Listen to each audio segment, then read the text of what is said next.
We've been very fortunate over the years to have great sportsmen and women who have worn the green and gold.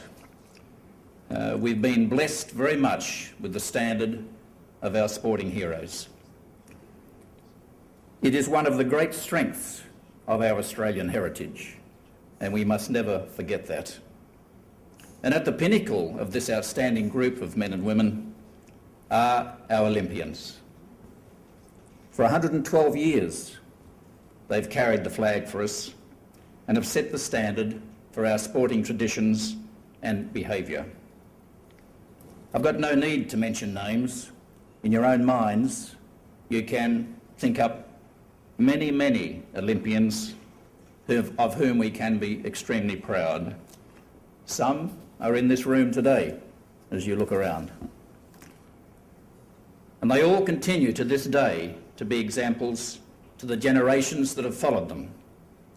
And the old saying, once an Olympian, always an Olympian.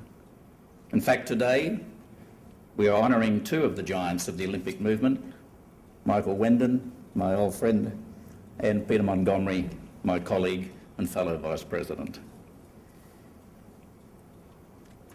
Some athletes and some sports seem to have forgotten the high standards and the reputations that have been established over decades by their past champions.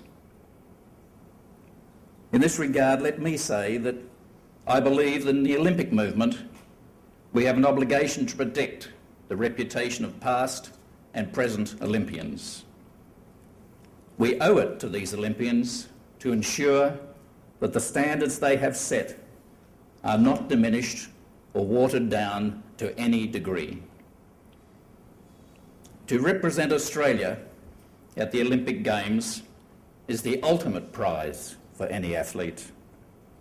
And it is a prize that should not be tarnished by lowering the standards that our champions have set for us. Even if these standards place this prize beyond the reach of a champion athlete who has failed to live up to them. In track and field jargon, the bar has been set, and it has been set by those that have gone before. It is an honourable burden to ask of our Olympians, and it is a burden they are called upon to carry with great pride. Performance on the field of competition does not exonerate an athlete from this great responsibility. Young sportspeople of today need to look up to their heroes, not down on them.